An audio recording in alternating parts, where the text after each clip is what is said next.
Hello, Bates family. My name is Erin Ray, and I'm one of the leaders of your health ministry. And although we haven't been able to serve you in person, we wanted to let you know that we love you, we miss you, but we want to stay connected to you by video. So we'll be giving you health tips regularly.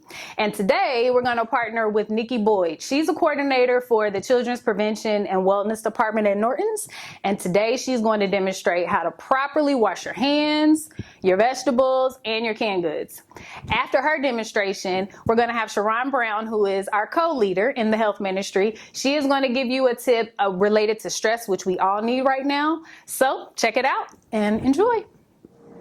Hi, my name is Nikki Boyd, and I'm the coordinator of health and wellness with Norton Children's Prevention and Wellness. Today we're going to talk a little bit about hand hygiene and making sure we keep our family healthy and well for keeping our hands clean.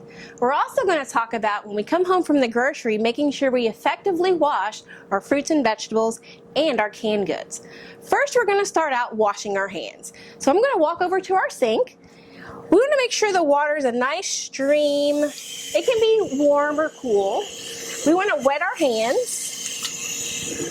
add soap, and I like when I'm teaching kids how to wash their hands, I always say make bubbles. So we want to make bubbles on the inside of our hands, the outside, in between. We want to take our fingernails, put it down in the soap and scrub. We can't forget our thumbs, our wrists,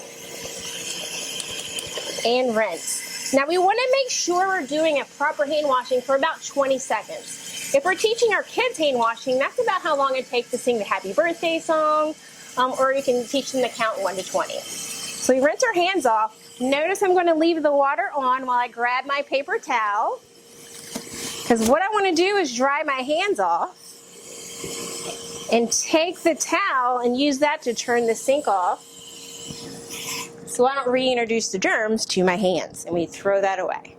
Now, what I brought with me today is a special lotion called Pretend Germs, right? So they're going to simulate what a real germ might look like on our hands. I'm going to put a little bit on here. So just like real germs, as I rub these pretend germs on my hands, we can't see them on our hands anymore, right? So if I forget to wash my hands and I go to my kitchen and I touch my canned goods and I touch my vegetables and my can opener, do you think I can spread germs that way? Well, let's see. I've got a special light that's going to help us see if I have pretend germs in my kitchen. So let's go ahead and turn those lights off.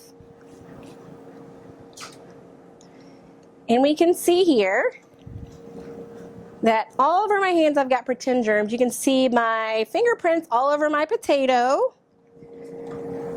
I've got them all over my canned goods here. And notice, again, we can't see the germs now. So it's so important before we go in the kitchen and begin cooking, we always wash our hands. Other times we want to make sure that we're washing our hands is when we come in from outside. That should be one of the first things that you do. Always after we go to the bathroom, make sure we tell our kids that. That's an important one. Before we eat, after we play with our pets, after we use a tissue to blow our nose, or we're visiting a sick relative or anything like that, wash our hands. 20 seconds, soap and water. So let's move on to our kitchen and talk about our fruits and vegetables.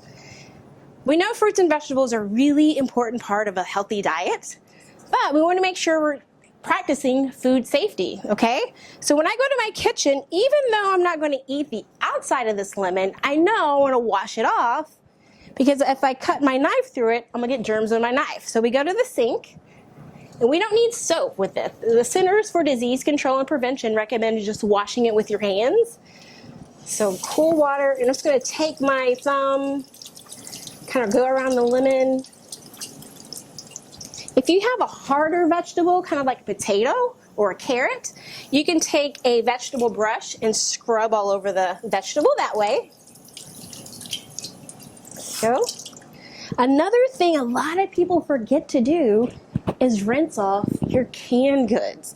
What happens is canned goods get stacked up in the grocery store, and they get stacked up in transportation to the grocery store, so we always have to rinse these off too. So what I like to do with mine, again, turn the water on, Take your finger and rub it there around the can good. Use your can opener and then rinse your can opener off as well after every use, okay? Super important to remember. So that way when we go, we're gonna cut our potato. Notice our knife is here, cutting through, no germs on the inside. So we've talked a little bit about washing our hands, we've talked about food safety in the kitchen, and we've talked about keeping our cans clean. So at the end of the day, what it takes for all of us to be healthy and well is to practice hand hygiene, food safety, and to take care of our minds, body, and our soul. Again, I'm Nikki Boyd with Norton Children's Prevention and Wellness. I want everyone to stay safe and keep the faith. Hi, Bates family. I'm Sharon Brown. I'm the co-leader of Bates Health Ministry. We are here because we miss you. We love you, and we are concerned. We know that there are a lot of issues going on today, COVID-19, social unrest, injustice, and we know that stress is there. Stress affects all ages, and what we want to do is to offer some ways to alleviate stress. Did you know that excessive stress can contribute to high blood pressure, asthma, ulcers, irritable bowel syndrome, and more? Today we're going to give you 5 ways to handle stress. Just 5. There are a lot more, but we're going to give you some easy ones because we know everyone can do these things. Number 1, deep breathing. Do it now. Take a big breath. Blow it out. Bet you feel better. Number 2, we should know this and do this every day anyway, but sometimes we don't. Pray. Go in with the Lord, and when you're there with the Lord, you get calm and you know that He's in charge. And meditate. That's also a part of number 2. Meditate. Think on things pure, beautiful, and lovely that make you feel better. Number 3, take a walk. Walk around your neighborhood. Walk up and down the steps. Just walk in some place and just let your heart rate come down.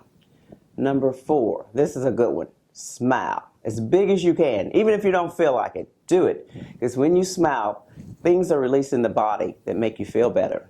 And finally, number 5, volunteer. Help others. When you do that, you take your mind off your own problems. We're going to end our session today with some COVID tips. Now, you know these things. We want to remind you to do them. Wash your hands. 20 seconds. Saying happy birthday, the alphabet, whatever it takes, do that 20 seconds. The other thing is wear a mask when you're out in public. Protect others. You want them to wear a mask to protect you. Finally, social distancing. You want to be 6 feet apart from everybody else. Now that's the end of today, but we will be seeing and talking to you again. Until we do, know that we love you. Know that we care. Do the right thing so that we can be together again.